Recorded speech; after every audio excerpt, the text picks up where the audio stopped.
నీవు క్రీస్తు కొరకు దాహంగా ఉన్నావా? తపస్కాల 2వ ఆదివారమునకు మీ అందరినీ కూడా ఆహ్వానిస్తూ, ఈ పవిత్రమైన ఉపవాస కాలంలో దేవుడు మన జీవితాన్ని పరిశీలించుకోవాలని మనలను పిలుస్తూ ఉన్నాడు. ఈరోజు మనం ధ్యానించుకోబోయే విషయము సమరియా స్త్రీ కథ. ఈ కథ మనకు పశ్చాత్తాపము, మార్పు మరియు దేవుని ప్రేమ గురించి గొప్ప సందేశాన్ని అందిస్తూ ఉంది.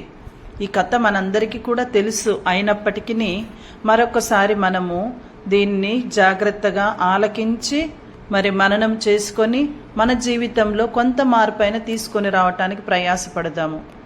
ఒకరోజు యేసుప్రభు సమరయ ప్రాంతంలో ప్రయాణం చేస్తూ యాకోబు బావి దగ్గర విశ్రాంతి తీసుకుంటున్నాడు. అదే సమయంలో ఒక సమరయ స్త్రీ నీరు తీసుకోవటానికి అక్కడికి వచ్చింది.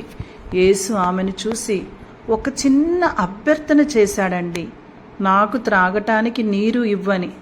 అదే అభ్యర్థన యేసుప్రభు ప్రతిరోజు మనందరి జీవితంలో చేస్తూ ఉన్నారు.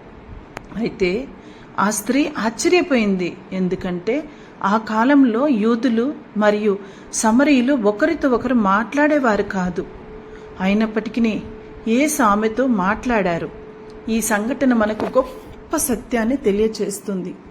దేవుని ప్రేమకు ఎలాంటి భేదాలు లేవు. కానీ మనుషులు మాత్రము ఈ ప్రస్తుత సమాజంలో ఎన్ని పేద, గొప్ప, ధనిక, ఆస్తివంతులు, ఐశ్వర్యవంతులు, అందము, తెలుపు, నలుపు, ఈ విధంగా రకరకాలుగా భేదాలు చూపిస్తూ ఉన్నారు. నా వారు, నా కుటుంబము, మా ఇంటి పేరు, మా జాతి, మా కులము అంటే మనిషి కులం, జాతి, స్థానం, గతం ఏదైనా కూడా దేవుడు మాత్రం అందరినీ సమానంగా ప్రేమిస్తున్నారు. తర్వాత యేసుప్రభు ఆమెతో ఇలా అన్నారు, నీవు దేవుని వరాన్ని తెలిసి ఉంటే నీకు నీరు అడిగిన వారెవరో, నీకు ఈ జీవజలాన్ని ఇచ్చిన వారెవరో తెలుసుకునేదానివి అని చెప్పి. ఇక్కడ యేసు చెప్పిన మాటలు జీవజలం అంటే సాధారణ నీరు కాదు. మనం కూడా పవిత్ర స్థలాలకు వెళ్ళినప్పుడు అక్కడి నుంచి పవిత్రమైనటువంటి జలాన్ని తీసుకొని వచ్చి మనం అనారోగ్యంగా ఉన్నప్పుడు కానీ, లేదా ఇంకా మనకు అవసరమైనప్పుడు పిశాచ శక్తులు మన నుంచి పారిపోవాలని ఆ యొక్క పవిత్రమైనటువంటి జలాలను చల్లుకుంటాము, మన నొసటన అద్దుకుంటాము. అది దేవుని కృప, పరిశుద్ధాత్మ. ఈ ప్రపంచంలోని నీరు మన శరీర దాహాన్ని తీరుస్తూ ఉందని మనందరికీ తెలుసు. మనకి దాహం వేసినప్పుడు ఎన్ని రూపాయలు పెట్టైనా ఆ యొక్క బాటిల్ని కొనుక్కుంటాం. మన ప్రయాణ సమయంలో మన ఇంట్లో ఉన్నప్పుడు దాహం వేస్తే పరిగెత్తుకొని వెళ్ళి తాగుతాం. కానీ యేసు ఇచ్చే జీవజలం మన ఆత్మదాహాన్ని తీరుస్తూ ఉంది. యేసు ఇచ్చే జీవజలం మన ఆత్మదాహాన్ని తీరుస్తూ ఉంది.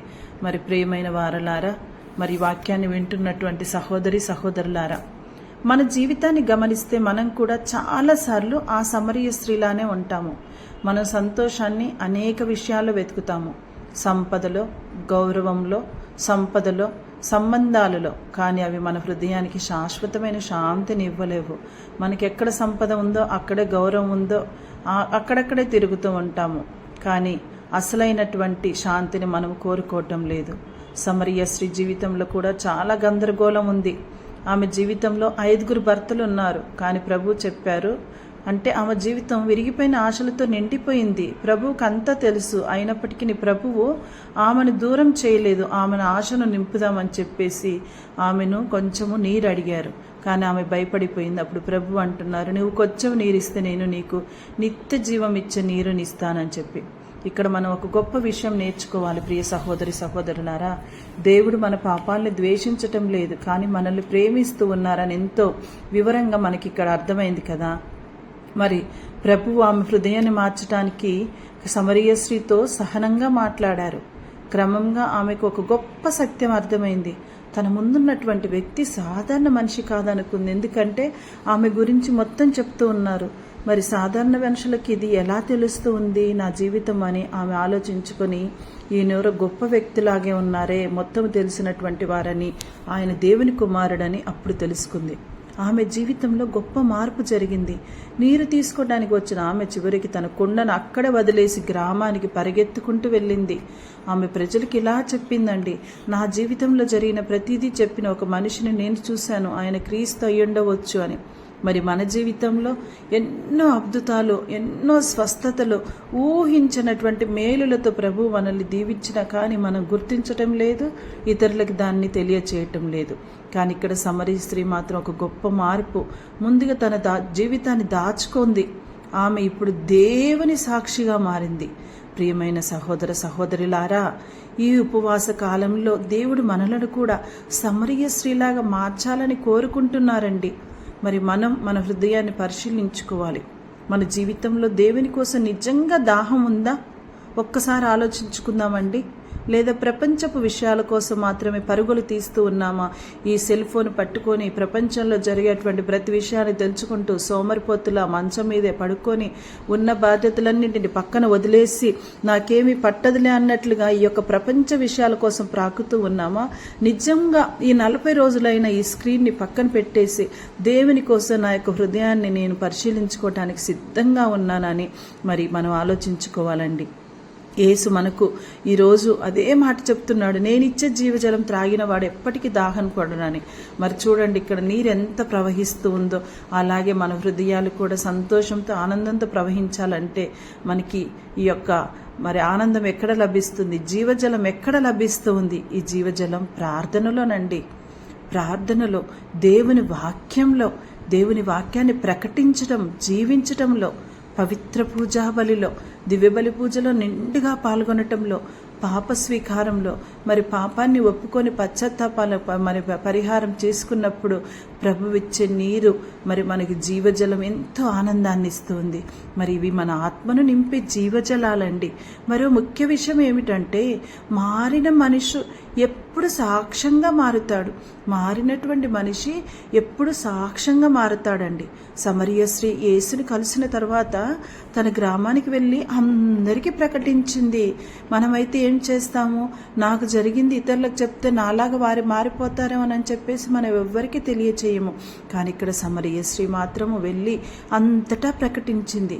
అలాగే మనం కూడా దేవుని ప్రేమను అనుభవించిన తర్వాత ఇతరులకు తెలియజేయాలి. స్వార్థం ఉండకూడదు. ఇతరులను కూడా ప్రభు వైపులోకి తీసుకొని రావాలి. మన మాటలతోనే కాదు, మన జీవితం ద్వారా కూడా ప్రేమను పంచాలి. మనం మంచిగా జీవిస్తున్నామంటే మనల్ని చూసి ఎంతోమంది ప్రభువు దగ్గరికి వస్తారు. ప్రియమైన వారలారా, ఈ ఉపవాస కాలంలో మనం 3 నిర్ణయాలు తీసుకుందాము. మొదటిది, ప్రార్థనలో పెరగాలి. ప్రతిరోజు దేవునితో మాట్లాడాలి. రెండవది, పశ్చాత్తాపము, మన పాపములను. మూడవది, సాక్ష్యంగా జీవించాలి. మన జీవితంలో ఇతరులకు దేవుని ప్రేమను చూపాలే కానీ మన స్వార్థంతో జీవించకూడదు. ఇతరులంటే మన ఇరుగు పొరుగు వారే, ఎక్కడి నుంచో మన దగ్గరికి రారు, మనతో ఉండేవారే. మరి చివరిగా మనం ఈరోజు ఇలా ప్రభువుని అడుగుతాము, ప్రభువా, సమరయ స్త్రీ జీవితాన్ని మార్చినట్లే నా జీవితాన్ని కూడా మార్చు. నా హృదయంలో ఉన్న దాహాన్ని నీ జీవజలముతో నింపు. నీ ప్రేమకు సాక్షిగా జీవించడానికి కావలసిన కృపను, ధైర్యాన్ని, బలాన్ని నాకు దయచేయము. అప్పుడు నేను కూడా సమరయ స్త్రీలాగా మారిన జీవితంతో దేవుని మహిమను ప్రకటించగలుగుతాను.